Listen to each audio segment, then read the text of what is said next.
नमस्कार. मी भाऊ तोरसेकर. तुम्ही बघत आहात प्रतिपक्ष. मित्रांनो, एक झारखंडचा अपवाद सोडला तर लोकसभा निवडणुकीनंतर गेल्या 1.5 वर्षामध्ये हळूहळू करत या देशातल्या मुख्य प्रवाहाची जी माध्यमं आहेत त्या माध्यमांमध्ये वर्तमानपत्र येतात, वृत्तवाहिन्या येतात, डिजिटल मीडिया येतो. हे सगळे आणि त्याच्यावर व्यक्त होणारी मतं, होणारे परिसंवाद, डिबेट किंवा होणारं विश्लेषण हे किती अर्थहीन किंवा बिनबुडाचं असतं याची साक्ष वारंवार मिळत आलेली आहे गेल्या 1.5 वर्षामध्ये. आणि अगदी त्याचा शेवटचं उदाहरण म्हणून आपल्याला बिहारच्या निवडणुकीकडे बघता येईल. बिहार विधानसभेच्या निवडणुकीपूर्वी 3 महिने घोषा चाललेला होता की नितीश गेला, नितीश संपला, एनडीएला तेजस्वीने मोठं आव्हान दिलंय, राहुल गांधींनी वोट चोरीचा अजेंडा घेऊन भाजपला अक्षरशः दे माय धरणी ठाय करून सोडलंय. ही सगळी वर्णन आपण इंग्रजी, हिंदी, मराठी वेगवेगळ्या चॅनेलवर ऐकत होतो आणि त्याचं प्रतिबिंब सगळ्यात पहिल्यांदा ओपिनियन पोल मध्ये पडलं नाही. बिहार विधानसभा निवडणुकीच्या 2 फेऱ्यात जे मतदान व्हायचं होतं ती पहिली फेरी 6 नोव्हेंबरला झाली आणि त्या 6 नोव्हेंबर पूर्वी 2 दिवस म्हणजे मला वाटते 4 नोव्हेंबरला मतदानाचा प्रचार करण्याची मुदत संपण्यापूर्वी एक एक करत जवळजवळ 12-15 ओपिनियन पोल आलेले होते. अक्षरशः ओपिनियन पोलचा महापूर आलेला होता आणि एका दुसरा वगळता सगळेच्या सगळे ओपिनियन पोल हे झुकतं माप हे एनडीएला देत नव्हते. हा, फार तर अगदी एनडीएच्या बाजूनेच बोलायचं तर एनडीए आणि इंडिया आघाडी म्हणजे काँग्रेस प्रणित आघाडी आरजेडी यांची काटेकी टक्कर आहे असं सांगितलं जात होतं. काटेकी टक्कर याचा अर्थ निकाल या बाजूला सुद्धा जाऊ शकतात, निकाल त्या बाजूला सुद्धा जाऊ शकतात, असे ओपिनियन पोल होते ज्यामध्ये काँग्रेस आणि काँग्रेसच्या बरोबरची आघाडी मित्र पक्ष आरजेडी वगैरे हे सुद्धा सत्तेत येऊ शकतात ही शक्यता ओपिनियन पोल मधून 4 नोव्हेंबरला व्यक्त करण्यात आलेली होती. आणि 6 नोव्हेंबरला पहिलं मतदान झालं आणि त्याच दिवशी मी जयपूरला गेलो होतो. जयपूर डावलॉगचा वार्षिक संमेलन होतं, कॉन्क्लेव्ह होता. 3 दिवस तिथे राहिल्यावर 10 नोव्हेंबरला मी जयपूरहून दिल्लीला गेलो. माझी कुटुंबीय दिल्लीला असतात, मी तिकडे गेलो होतो आणि दिल्लीत मी पोहोचलो त्या दरम्यान लाल किल्ल्याजवळ बॉम्बस्फोट झाला होता आणि दुसऱ्या दिवशी बिहारच्या दुसऱ्या फेरीचं मतदान होतं आणि 11 तारीखला जे मतदान झालं त्यानंतर 1.5 तासाने 7:30 वाजल्यानंतर 15-17 काहीतरी एक्झिट पोल आले. त्याच्यामध्ये तो पोल डायरी नावाचा एक सोडला तर कोणीही 200 आकडा सांगितला नव्हता. हा, पण एक गोष्ट होती, एक्झिट पोल मध्ये काटेकी टक्कर हा युक्तिवाद मागे पडला होता आणि दुसरीकडे नितीशच्या नेतृत्वाखाली एनडीएला बहुमत मिळू शकतं आणि निर्विवाद बहुमत मिळू शकतं.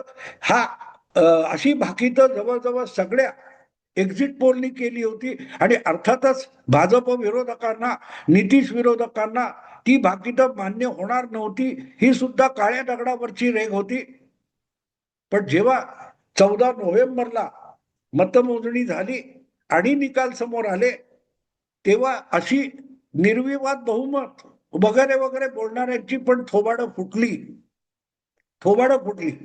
मी थोबाडं फुटली इतका कठोर शब्द एवढ्यासाठी वापरतोय की जर ओपिनियन एक्झिट पोल मध्ये निर्विवाद बहुमत मिळत होतं आणि प्रत्यक्ष मतमोजणीनंतर अक्षरशः लँडस्लाइड झाली, काँग्रेसच्या आघाडीचा सुपडा साफ झाला, कसं बस 25 जागा मिळवत तेजस्वी यादवला आपलं विरोधी नेतेपद टिकवता आलं एक आमदार कमी झाला तरी महाराष्ट्रासारखी अवस्था बिहारमध्ये झाली असती की हक्काने विरोधी नेतेपद मागणं सुद्धा अशक्य झालं असतं. पण हा जितका महागठबंधन म्हणजे इंडी आघाडीचा पराभव होता, त्यापेक्षाही मोठा पराभव मुख्य प्रवाहातल्या माध्यमांचा होता की यांना एक तर राजकारणातलं काहीही कळत नाही किंवा हे आपल्या मानसिकतेमध्ये इतके गुंग असतात की प्रत्यक्ष समोर जे काय दिसेल ते दिसेल, पण आपण मनातलं आहे तेच दिसतंय म्हणून ठोकून द्यायचं, इतक्या खोटेपणापर्यंत माध्यम येऊन पोहोचलीत. आणि म्हणून मी तो शब्द वापरतो की त्या निकालांनी मेन स्ट्रीम माध्यमांचं अक्षरशः थोबाड फोडून काढलं. पण मुद्दा त्या पुढचा आहे,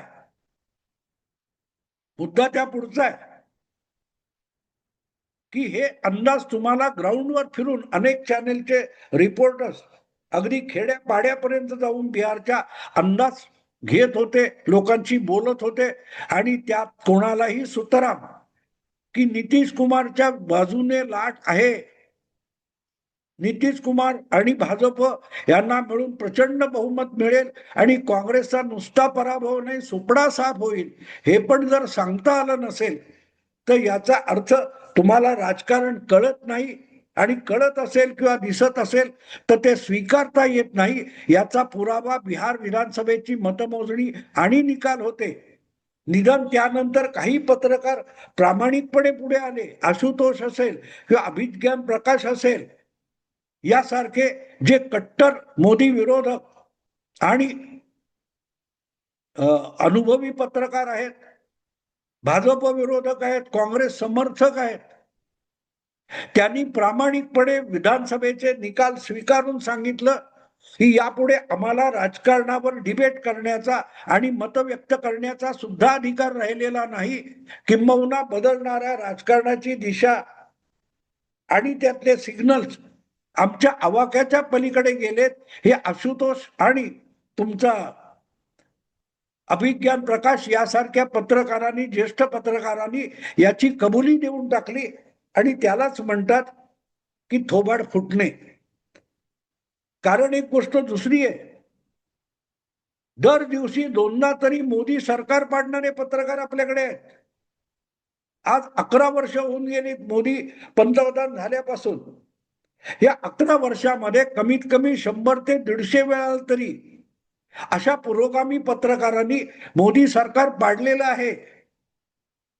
कधी नायडूमुळे, कधी नितीशमुळे किंवा आणखीन कशामुळे, पण अजून तरी मोदी सरकार पडलेलं नाही. आणि त्यामुळे लोकसभेच्या मध्यावधी निवडणुका घेण्याची वेळ आली नाही किंवा काँग्रेस प्रणित महागठबंधनाचं सरकार झालं नाही, पण ह्यांची हौस फिटत नाही. सकाळी उठल्यावर सरकार पाडायचं आणि संध्याकाळी म्हणायचं की नाही नितीशने पलटी मारली, नायडूने पलटी मारली वगैरे वगैरे. तर हे जे पीक आलेलं आहे सरकार पाडणाऱ्यांचं, त्यांचं परत एकदा तोंड फुटलेलं आहे, थोबाड फुटलेलं आहे.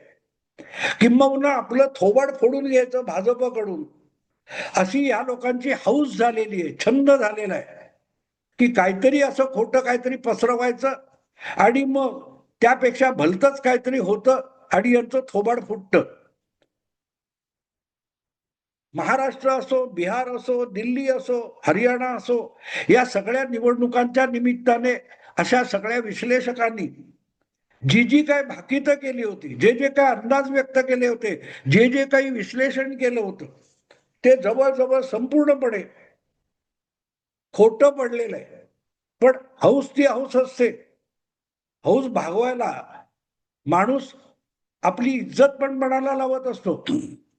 आणि जेव्हा बुद्धीवर आपण बुद्धिमान आहोत असा अहंकार होतो, तेव्हा माणूस अधिकाधिक मूर्खपणा करत जातो आणि त्याचे पुरावे तुम्हाला माध्यमातल्या दिग्गज पत्रकारांकडून मिळतात.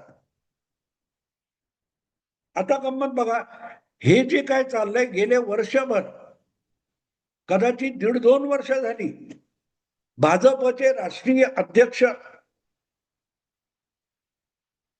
जगत प्रकाश नड्डा यांची अध्यक्षपदाची मुदत संपून बराच काळ गेलेला आहे.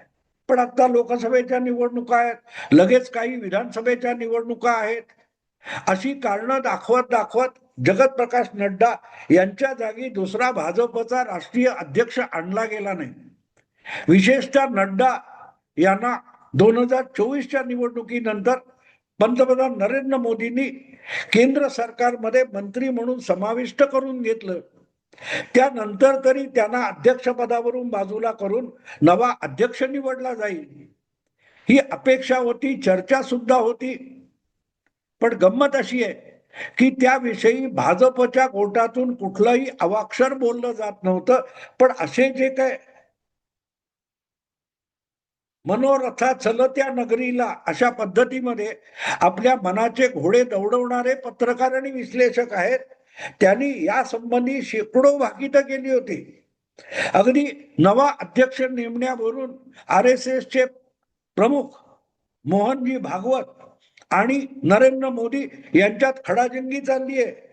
भागवतांना जो उमेदवार पाहिजे तो मोदींना मान्य आहे आणि मोदी ज्याला करू इच्छितात त्याला RSS आणि मोहन भागवत नकार देतात आणि त्यामुळे तो अध्यक्ष होत नाही इथपर्यंत सांगून खूप झालं. बरं, तेवढ्यावर थांबलं नाही. तेव्हा मग भागवत और अमित शाह में ठनी वगैरे वगैरे त्यांच्यात खडाजंगी चालू आहे आणि त्यामुळे अध्यक्ष नेमला जात नाही, निवडला जात नाही, हा सुद्धा गजब करून झाला. पण 10 वर्षामध्ये असे जे स्वतःला राजकारणातले दिग्गज समजतात, राजकारण आपल्यालाच कळतं, अशा एका भूमिकेत असतात, अशा लोकांना एक धडा शिकता आला नाही की 10 वर्ष 11 वर्ष नरेंद्र मोदी पंतप्रधान आहेत आणि मोदी पंतप्रधान झाले किंवा मोदींच्या नेतृत्वाखाली भारतीय जनता पक्ष राष्ट्रीय राजकारण करायला लागला तेव्हापासून एक गोष्ट स्पष्ट झालेली आहे की जो काही निर्णय नरेंद्र मोदी घेतील किंवा भाजप घेईल, जो काही बदल भाजपला करायचा असेल तो घडण्यापूर्वी तुम्हाला त्याचा मागमूस लागत नाही, चाहूल लागत नाही. हे मोदी काळाचं वैशिष्ट्य आहे. आणि तुम्हाला आठवत असेल तर 2-3 वर्षापूर्वी किंवा 2 वर्षापूर्वी इंडिया टुडे या वृत्त समूहाचा एक कॉन्क्लेव्ह होता, वार्षिक संमेलन. हे इंडिया टुडे ग्रुपच्या तर्फे आयोजित करण्यात आलं होतं आणि त्यामध्ये पंतप्रधानांच्या भाषणाने त्याचा आरंभ होणार होता आणि म्हणून नरेंद्र मोदी तिथे आले होते आणि त्यांच्या भाषणापूर्वी त्या संमेलनामध्ये पंतप्रधानांचं स्वागत करताना इंडिया टुडे समूहाचे म्होरके प्रमुख अरुण पुरी यांनी एक वक्तव्य केलं होतं. ते म्हणाले होते की आपल्या बाबतीत एक तक्रार आहे. मोदी सरकार आल्यापासून पत्रकारांना सरकारी गोटातल्या कुठल्याही बातम्या मिळत नाहीत. लोकसभेच्या निवडणुका झाल्या आणि नवीन मंत्रिमंडळ बनवायचं असेल तर त्या मंत्रिमंडळामध्ये कोणाकोणाचा समावेश होईल याची सुतराम शक्यता शपथविधीच्या 2 तास आधी तुमच्याकडून नावं जाहीर होईपर्यंत आम्हाला कळत नाही. या मंत्रिमंडळामध्ये जेव्हा खांदेपालट होतो किंवा काही मंत्र्यांना वगळून नवीन मंत्री समाविष्ट केले जातात तेव्हा मंत्रिमंडळात होणारा जो फेरबदल आहे त्याचा सुगावा आम्हाला लागत नाही. एकही बातमी सरकारी गोटातून पत्रकारांना काढता येत नाही ही आमची तक्रार आहे असं कोणी सांगितलं होतं? ते सांगणाऱ्याचं नाव अरुण पुरी होतं, जो एक वृत्त समूह चालवतो. आणि मला आठवतं की मोदींनी तेव्हा एक टोमणा मारला होता, ठीक है आज के लिए आपका दुकान मैं चलाता हूं. ही अगतिकता होती. एवढ्या मोठ्या वृत्त समूहातल्या शेकड्यांनी पत्रकार नोकरीला ठेवणाऱ्या प्रमुखाला आणि संपादकाला मोदी किंवा भाजप, मोदी सरकार आणि भाजप यांच्या गोटातली एकही बातमी काढता येत नाही म्हणून तो रडतोय. आणि त्याच वृत्त समूहातले एकापेक्षा एक दिग्गज पत्रकार आपल्याला जगातली सगळी गोष्ट कळतात, उडत्या पाखराची मोजतो असं मराठीत म्हणतात ना, फुशारकी मारताना, तसे हे सगळे लोक गेली 2-3 वर्ष भाजपचा अध्यक्ष कोण होणार, भाऊ तोरसेकर होईल किंवा सुशील कुलकर्णीला घेऊन जातील की देवेंद्र फडणवीस उचलतील, काय काय काय काय नावं स्पेक्युलेट केलेली होती. पण ह्या लोकांची अगतिक अवस्था अशी आहे की भाजपच्या एका नेत्याने नवीन कार्याध्यक्ष भाजपमध्ये आणला गेला, त्याविषयी जी पत्रकार परिषद झाली, त्या पत्रकार परिषदेमध्ये या कार्याध्यक्षाचं नाव नितीन नवीन असं जाहीर केलं, तेव्हा अनेक पत्रकारांना हे नाव ऐकून सुद्धा माहित नव्हतं, ऐकून सुद्धा माहित नव्हतं. पत्रकार परिषदेमध्ये भाजपमध्ये कार्याध्यक्ष येणार आहे आणि त्या कार्याध्यक्षाचं नाव नितीन नवीन आहे असं म्हटल्यानंतर समोरच्या बहुतेक पत्रकारांनी आपल्या स्मार्टफोनवर ते नाव टाईप करून गुगल करून त्याची माहिती घ्यायला सुरुवात केली. तोपर्यंत यांच्या स्वप्नात सुद्धा हे नाव नव्हतं. त्याचं कारण नवीन नितीन हा बिहार मधला 2 किंवा 3 वेळा निवडून आलेला एक आमदार आहे बिहार विधानसभेचा. पण बिहार मधल्या एका सामान्य मंत्र्याला, आमदाराला थेट राष्ट्रीय अध्यक्ष केला जाईल ही कल्पना यांच्या डोक्यात नव्हती. कारण यांना खरगे की थरूर, गेहलोट की पायलट अशा तेवढ्या मोजक्या डबक्यामध्ये खेळायची सवय असलेल्यांना समुद्रासारखा 12 कोटी सदस्य संख्या असलेल्या भाजपमध्ये सामान्य कार्यकर्त्यांची नावं माहिती नाहीयेत. आणि त्यामुळे नितीन नवीन हे नाव आल्यानंतर हे सगळे हक्कून गेले, शोधायला लागले हा कोण आहे. एक प्रकारे अमित शहा आणि नरेंद्र मोदी आणि अगदी RSS या सगळ्यांनी मिळून भारताच्या मुख्य प्रवाहातल्या सगळ्या पत्रकारांना, संपादकांना, बातमीदारांना अक्षरशः थोबाड रंगून काढण्या इतकं मारलेलं आहे, तुम्ही कल्पना करू शकत नाही. आणि ही गोष्ट नवीन नाहीये. 2017 मध्ये बिहारचे राज्यपाल असलेल्या रामनाथ कोविंद यांचं नाव अचानक राष्ट्रपती म्हणून पुढे येईपर्यंत शरद पवारांना सुद्धा अनेक जण राष्ट्रपती, भाजपचे राष्ट्रपती करायला निघालेले होते. तीच गोष्ट द्रौपदी मुर्मूची होती 2022 मध्ये. आणि यातून धडा शिकायचा असतो. भाजपविषयी मोदी किंवा अमित शहा कुठला निर्णय घेतील याविषयी अंदाज पण करायचा नसतो, आपण तोंडकशी पडणार. 2-3 वर्षापूर्वी अचानक एक दिवस ठरवलं, हे बस, गुजरातच्या सगळ्या मंत्रिमंडळाने राजीनामा दिला. नवा मुख्यमंत्री आला जो आधी मंत्री सुद्धा नव्हता. आणि काल परवा लोकसभा निवडणुकीपूर्वी सुद्धा अचानक मुख्यमंत्री वगळता सगळ्या मंत्रिमंडळाने राजीनामा दिला आणि नवेच्या नवे मंत्री आले. अगदी एक ज्युनियर माणसाला थेट गृहमंत्री करण्यापर्यंत बदल केला. हे सगळे धडे आहेत. हे भारतातल्या पत्रकारांनी शिकायची गरज आहे की भाजपविषयी हवेतल्या बातम्या करायच्या नाहीत. ब्रेकिंग न्यूज केलात की तुमचं कंबरड ब्रेक होतं, तुमचं कंबरड मोडल्याची ब्रेकिंग न्यूज होते. थोडक्यात नितीन नवीन भाजपचे नवीन कार्याध्यक्ष जे झालेले आहेत राष्ट्रीय पातळीवर, त्यांनी एक प्रकारे या सगळ्या पत्रकारांचं थोबाड रंगवलेलं आहे.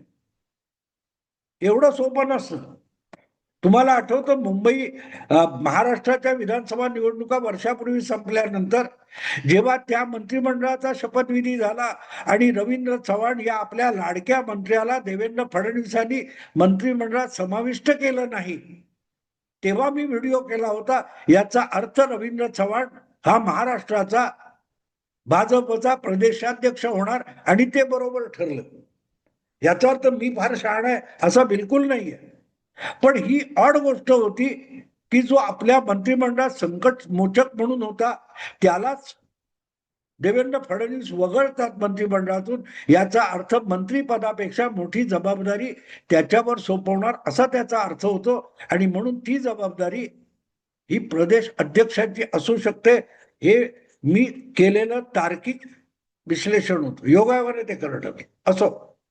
पण नितीन नवीन याची कार्याध्यक्षपदी निवड करून आणि त्याला आणून एक प्रकारे मोदी शहांनी भारतातल्या तमाम पत्रकार आणि राजकीय विश्लेषकांचं थोबाड रंगवलं.